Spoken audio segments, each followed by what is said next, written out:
السلام علیکم ګران دوستانو، رضی الفتح مې ځل بیا ستاسو په خدمت کې. ګران دوستانو، راځي موږ تاسو ننس کورس کنټینټس کې شامل نه ده د کمپیوټر یو بل درس شروع کوو چې فلش ته شفر یا پاسورډ ورکول. څنګه موږ کولی شو خپل فلش ته شفر یا هم پاسورډ کو.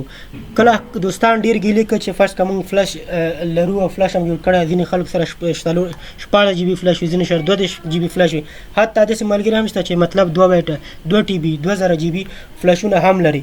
هغوی که خپل ډاټا ذخیره کوي، خپل ډاټا چې نو هغه فلش تی ورک شي نو ډاټا غلط استفاده کوي. ځینې دوستان وایي چې مطلب فلش کې مونږ کورنۍ ډاټا چولی یا فیملی سپیکس وي یا فیملی ویډیوز وي نو هغه مونږ نه ورکېږي، ډېر زیات تشویش کوي.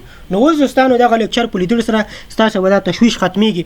کله هم چې تاسو یو جی بي لرئ او ډاټا پکې اچوئ نو داسې پاسورډ طریقه درته ښیم چې پاسورډ به ورته ورکئ، فلش هم ورک شي خو خلک به ترې استفاده نشي کولی.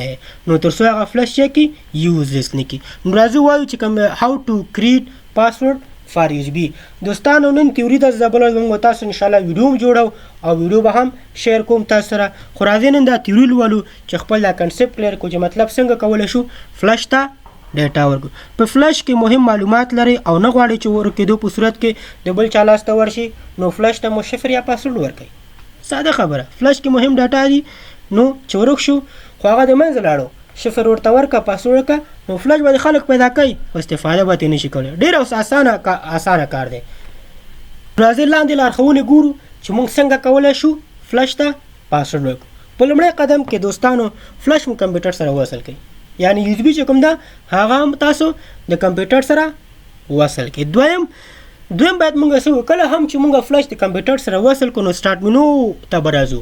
په سټارټ منو به کلیک کوو او په لټون ځای کې به بیلټ لاکر ولیکو او بیا به بیلټ لاکر ډرایو انکرپشن کلیک کړو.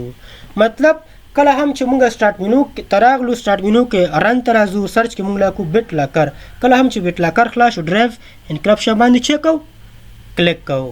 ورپسې دوستانو دویم دا او دریم به موږ څه کوو، دریم مرحله کې به موږ څه کوو، په وروستنۍ مرحله کې به د ټاکلې ډرایور یا فلش پر ټرن آن بیټ لاکر کلیک وکړو. مطلب دا دی کله هم چې موږ او تاسو بیټ لاکر خلاص کو نو موږ او تاسو به بیټ لاکر به ټرن آن کړو. کله هم چې موږ بیټ لاکر آن کړو نو خپل پاسورډ به ولیکو او په نیکسټ به کلیک کوو. مطلب دا ده چې کله هم تاسو یو جی بي کمپیوټر سره وصل کو بیا به سټارټ منو ته راځئ. په سټارټ منو کې باران کې به موږ تاسو کو بیټ لاکر سرچ کوو. کله چې بیټ لاکر هم سرچ کو ډرایو انکرپشن ته به راځو. په ډرایو انکرپشن باندې به په رایټ کلیک کوو، چې به کوو ټرن آن بیټ لاکر به انتخابوو. کله چې بیټ لاکر موږ کلیک کو انتخاب موږ بیا چې کو خپل پاسورډ به ولیکو. نو هغې چې موږ تاسو کو خپل پاسورډ به لیکو. بیا راځو پنځم څه کوو، اوس تاسو دوه اپشنونه انتخاب مخ ته راځي. نو په دې ځای کې موږ تاسو سره دوه اپشن یا دوه هم انتخاب راځي.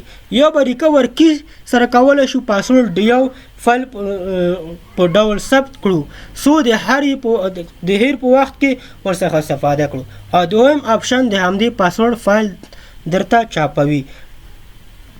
چیرې پرنټر نصیب وي نو هغه پاسورډ دا شی موږ تاسو ته پرنټ هم کی. پنځم دا او شپږم بیا څه کوو، بیا به نیکسټ کلیک کوو.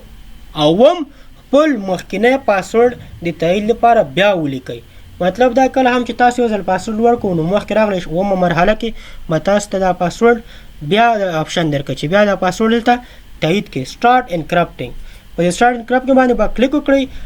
ځینې کمپیوټرونو کې بیا پاسورډ لیکل نه غواړي، مطلب ځینې کې پاسورډ لیکل غواړي او ځینې کې نه غواړي. نو راځو موږ تاسو د اتم ګورو چې اتم نو مطلب دا دی چې ستاسو فلش اوس پاسورډ واخیستو او هدف ته ورسېدل. ځینې وخت کله چې فلش ډاټا ډک وي نو پاسورډ اخیستلو وخت نیسي. مطلب دا دی چې فلش کې ډاټا ډېر وي، مطلب 2 جی بي فلش دی او دې کې ډېرو ډاټا ده نو دا به امپلیمنټ کېږي، دا به وخت غواړي. او ځینې وخت بیا که ډاټا کمي په سیکنډ کې پاسورډ اخلي. دا فلش ته پاسورډ ورکول. کله چې دا پروسه خلاص شو نو که چیرې تاسو غواړئ چې دا چک کړئ چې ستاسو فلش پاسورډ اخیستی او که نه اخیستی نو خپل فلش بل کمپیوټر سره کنیکټ کړئ. اول ته وګورئ چې پاسورډ لري او که نه لري. فلش ته خو پاسورډ ورکړئ. اوس څنګه کولی شي دا پاسورډ بیرته د فلش څخه لرې کړو.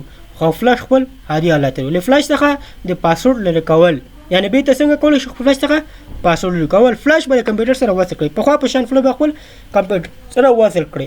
بیا به سټارټ مینو باندې کلیک کوئ، په لټون کې به بیټ لاکر ولیکئ او بیټ لاکر کلیک کړئ او بیا به په بیټ لاکر ډرایو کرپشن کلیک کړئ. هماغه ځای ته به بیا لاړ شئ مطلب.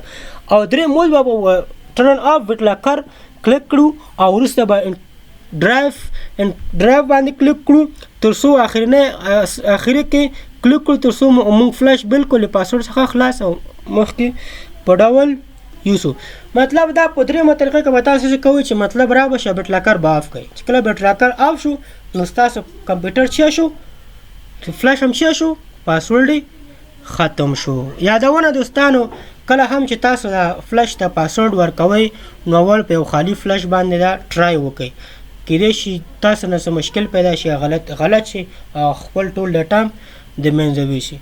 پورته شفرونه ورکول کړنلار یوازې فلش ته د شفر ورکول لپاره نه بلکې دا ډرایور باندې هر ډیسک او نور ذخیره کوونکو سټوریج باندې لپاره هم کار کوي. مطلب دا تنان د نه چې فلش ته پاسورډ وکړي، تاسو کولی شئ هر ډرایو چې سټوریج کېږي هغې ته ورکولی شئ پاسورډ ورکول. نو دوستانو دا یو اضافي معلومات چې څنګه موږ کولی شو فلش ته پاسورډ ورکو. که چیرې تاسو په داس کې څه مشکل لرئ نو کولی شئ موږ ته کومنټ کې ووایئ. ښه وخت